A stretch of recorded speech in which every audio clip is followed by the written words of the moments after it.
ISS. Yes. Which is sci-fi or Wi-Fi or hi-fi, depending on which genre shortening you'd like to call it. I think what was the skifiction? Skifiction? Sci-fiction? Is that the one that we settled on last week? I think so. Yes. Okay. So from director Gabriella Cowperthwaite, who's actually best known as documentary maker for that film Blackfish, BAFTA nominated for Blackfish, about the killer whales in SeaWorld. I mean, it was a brilliant documentary. So, script by Nick Shafir. It appeared on the Blacklist in 2020. I referred to this a number of times, but I just flag it up what it is. The Blacklist is a list of the most admired, yet still unproduced screenplays of the day. So it has become a kind of place that people go to look for hot scripts that everyone thinks great, but somehow hasn't been made. It's set on the International Space Station, the ISS of the title. Here we find a group of American and Russian astronauts working together until something terrible happens down on Earth. Explosions, not volcanoes. Messages sent to the ISS from the respective countries of the astronauts. We're not entirely sure what everyone's been told, but it seems pretty likely that they've been told, take control of the space station. Cast includes Ariane DeBose, Chris Messina, John Gallagher Jr. Central idea is very, very good. It's a very, very simple setup. It's that kind of same, confined space setup as The Thing, which is confined in space, confined space. So in The Thing, they're in an Arctic station. There's a group of them together. There's something in there, and they're all going to start turning on each other, but they don't know who or how or why. Here, you have, as with a number of kind of canned paranoia thrillers, they're in this isolated thing. They're out in the middle of nowhere. There's a group of them, and it looks like they're going to start turning on each other because of something that's happening beyond their control. Also, I mean, weirdly enough, as I said, this was on the Blacklist in 2020.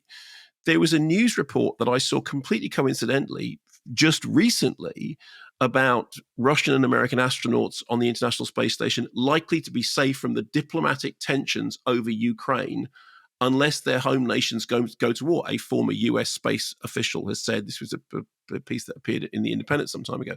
So this weird thing about this idea about you can be on a space station and something can happen down on Earth, and there can be even the possibility of that producing completely unexpected tensions in space is a real thing.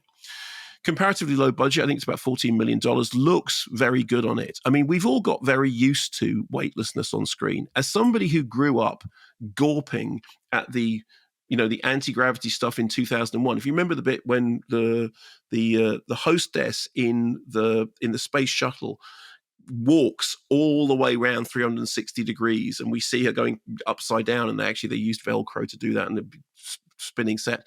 It seemed amazing when I first saw it. Nowadays, we've all got completely used to the idea that people float around in zero gravity on screen. It's fine. I'm still amazed by it. Inevitably, as the plot becomes more kind of action-packed and overwrought, the inherent tensions abate. I mean, this stuff is best when it's understatement. I mean, again, to refer to 2001, if you remember the silence of Hal killing the astronaut in 2001, and then the confusion over whether or not Hal actually did do it, whether it was a mistake or whether Hal's turned on the astronauts, or that's the most sort of eerie stuff.